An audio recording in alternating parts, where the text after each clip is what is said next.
Olá, tudo bem com você? Ana Cláudia aqui.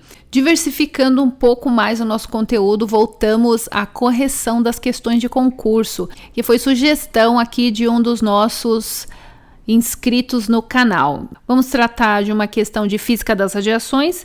Então, esse concurso aconteceu em 2016 da Prefeitura Municipal de Ouricuri, eu acho que é assim que se fala, em Pernambuco. Então, vem comigo para essa questão para aprender cada dia mais. Se você não está inscrito nesse canal, já aproveita e se inscreve. Bom, então vamos ver aí as 5 alternativas. Vamos analisar uma por uma e ele pede para assinalar justamente incorreta. Então, uma coisa que a gente deve estar atento é a questão, o que é pedido na questão, porque a gente sempre está acostumado que se peçam as afirmativas, qual é a verdadeira. As falsas não é tanto...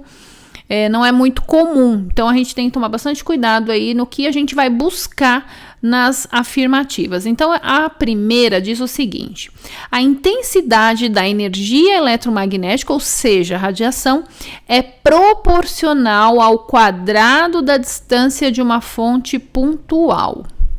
Então, vamos dar uma olhadinha aí o que está dizendo para a gente. Está falando que intensidade da radiação, ela vai ser proporcional, ou seja, se eu aumento uma grandeza, a outra também aumenta.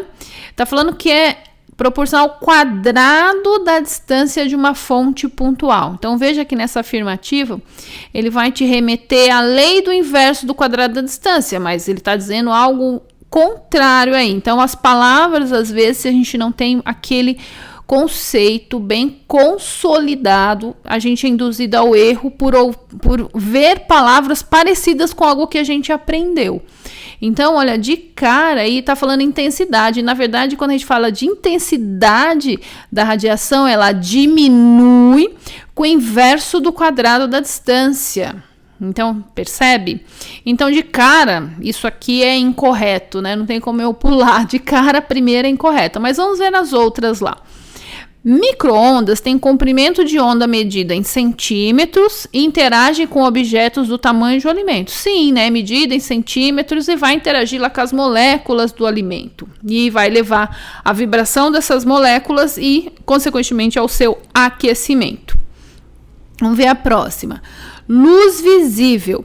Comprimento de onda em nanômetros. Interage com células, ou seja, com os bastonetes e cones dos olhos. Sim, é verdadeiro, porque é assim que a imagem é formada. Essa onda eletromagnética, ela vai interagir com os bastonetes e os cones dos nossos olhos, vai gerar um potencial de ação. Então, consequentemente, gera, né, um sinal elétrico que vai lá para o nosso nervo óptico para converter aquilo para que o nosso cérebro entenda aquilo como uma imagem. Luz ultravioleta interage com moléculas, os raios-x e gama interagem com elétrons e átomos. Sim, é verdadeiro. Está falando da interação aí, dependendo do tipo de radiação. O tamanho dessa onda está relacionado ao tamanho da estrutura com que ele vai interagir. E o último, os raios-x e gama se comportam como se fossem partículas ao interagirem com a matéria. Então, se você nunca ouviu falar nesse termo, poderia te induzir isso ao erro, né? Responder essa como incorreta.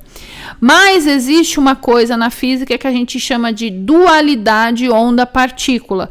Ou seja, quando eu tenho uma onda eletromagnética, ela pode, ora, se comportar como partícula, ora, como onda. Então, aí a gente teria que responder, essa é correta por conta da dualidade onda-partícula. Então, esses conhecimentos são de física das radiações naquele momento em que a gente estuda o espectro eletromagnético. Então, para se preparar para um concurso, precisa sim estudar, precisa sim conhecer as características das ondas eletromagnéticas. Se você gostou desse vídeo, deixa lá o seu joinha e também compartilha com seus amigos. Qualquer dúvida, só deixar nos comentários aqui abaixo. Eu vejo você no próximo vídeo. Tchau, tchau!